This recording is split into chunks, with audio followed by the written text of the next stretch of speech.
BMW officially died in 2003. Everything that came after was a frantic, digitized scramble to satisfy lease customers and quarterly earnings reports. The E39 5 Series was the last time the engineers in Munich were allowed to build a car without an accountant or a software developer breathing down their necks. It represents the absolute zenith of mechanical purity before the Bangle era introduced plastic interiors and electronic nannies that nobody asked for. If you drive a modern G60 today, you are driving a sophisticated computer that happens to have wheels. If you drive an E39, you are operating a piece of high-precision machinery. The difference isn't just nostalgia. It is a fundamental shift in how a car communicates with its driver. By the end of this analysis, you will understand why the window to buy a clean E39 is closing and why the 530i Sport might be the last honest car you'll ever own.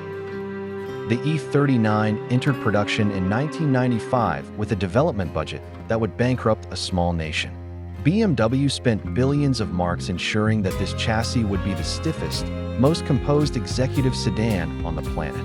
It was the first 5 Series to use significant amounts of aluminum in the suspension components, reducing unsprung weight and sharpening the handling to a point that rivaled dedicated sports cars of the era.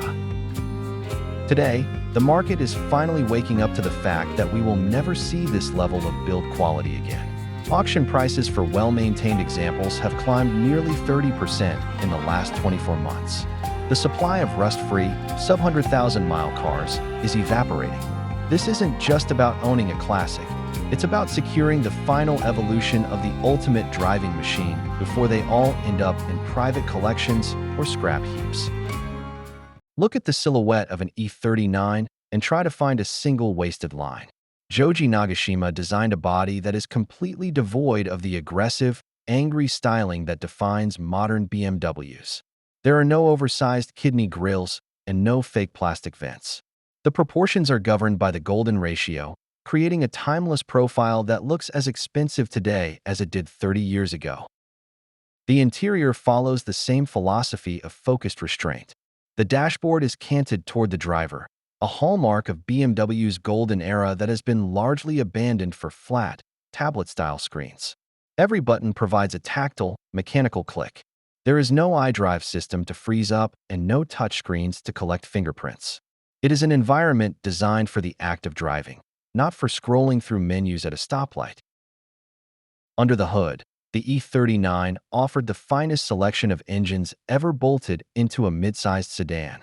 The M54 Straight-Six, found in the later 525i and 530i models, is arguably the most reliable engine BMW ever produced.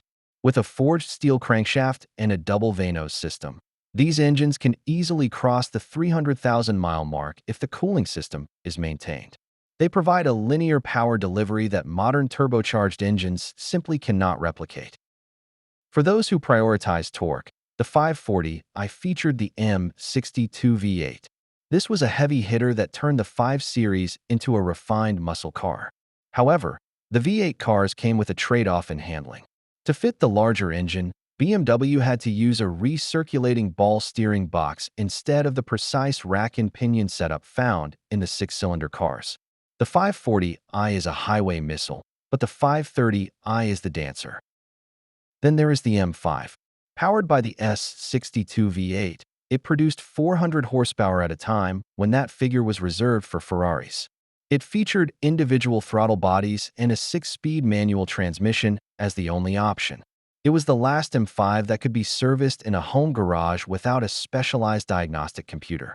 Today, a pristine E39 M5 will set you back $50,000 to $80,000, but it remains the benchmark by which all other super sedans are measured. Owning an E39 in the current year requires a realistic understanding of the German tax. These cars were built to a standard, not a price point, but they are now 20 years old. The cooling system is the primary Achilles heel. The plastic expansion tanks and radiator necks are prone to becoming brittle and cracking. If you buy one, replacing the entire cooling loop with an OE quality kit is the first thing you must do. Suspension bushings are another critical area. The E39 relies on a complex multi-link setup to achieve its signature ride quality. When these bushings wear out, the car develops a shimmy around 55 miles per hour. Many owners mistake this for a wheel balance issue, but it is almost always the thrust arm bushings. Budget roughly $1,200 to refresh the front end if it hasn't been done recently. The M62 V8 models have a specific boogeyman, the timing chain guides. Around the 150,000-mile mark, the plastic guides can fail, potentially sending plastic shards into the oil pump and timing system. This is a $3,000 job at a reputable independent shop. If you find a 540i for $5,000, check the service records for those guides, or prepare to pay the price. Despite these known issues, the value proposition is still undeniable. You can find a high-mileage 528i for $4,000, but that is a trap for the uninformed. The sweet spot for a smart buyer is a 2001 to 2003 530i with the M Sport package. These cars come with the upgraded bumpers, the legendary Style 66 or Style 37 wheels, and the M-Tech suspension. A clean example with service history will cost between $9,000 and $13,000. Compare that to the price of a new 3 Series. A modern entry-level BMW will cost you $50,000 and lose half its value the moment the lease ends. An E39 530i has already bottomed out on its depreciation curve. If you maintain it, you are essentially driving the car for free as the market value continues to climb. You are getting a superior driving experience and a better financial investment simultaneously. The E39 was the last 5 Series where you could truly feel the road through the steering wheel. The E60 that replaced it introduced active steering, which varied the ratio based on speed. It felt artificial and disconnected. The E39 provides a consistent, hydraulic weight that tells you exactly how much grip the front tires have left. It is a level of transparency that has been lost to the era of electric power steering. Reliability is a matter of perspective. A modern BMW is reliable until the warranty expires, at which point the electronic failures become prohibitively expensive to fix. An E39 is mechanically reliable. The parts that fail are predictable, and the solutions are well documented by a massive global enthusiast community. You can fix an E39 with a set of sockets and a Saturday afternoon. You cannot fix a modern BMW without a subscription to their proprietary software. The build quality of the interior materials also stands apart. The leather used in the E39 is thick and durable, unlike the thin, synthetic Sensitech found in newer models. The wood trim is real burr walnut, not hydro-dipped plastic. Even the sound the door makes when it closes is different. It is a solid, muffled thud that signals a level of structural integrity that is becoming increasingly rare in the age of lightweight, thin-gauge steel. We are currently in the twilight zone for these cars. They are just old enough to be cheap to some, but just classic enough to be valuable to others. In 5 years, the E39 will be firmly in the collector category, and the days of finding a daily driver quality 530i for $10,000 will be over. The enthusiasts who waited too long on the E30 M3 and the E46 M3 are now looking at the E39 as the next logical target. The E39 5 Series was the final chapter of a BMW that prioritized the driver over the passenger and engineering over gadgets. It was the last car to come out of Munich that felt like it was built to last 30 years instead of 3.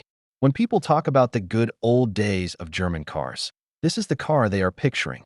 It is the gold standard for what a luxury sports sedan should be.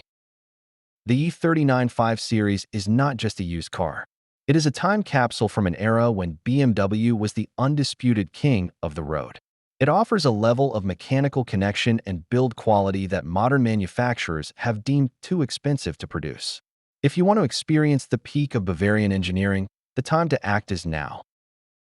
Every month that passes is 1 month closer to these cars becoming investment-grade assets that stay tucked away in climate-controlled garages. If you value a car that talks back to you, a car that you can maintain yourself, and a car that will actually be worth more next year than it is today, the E39 is the only answer.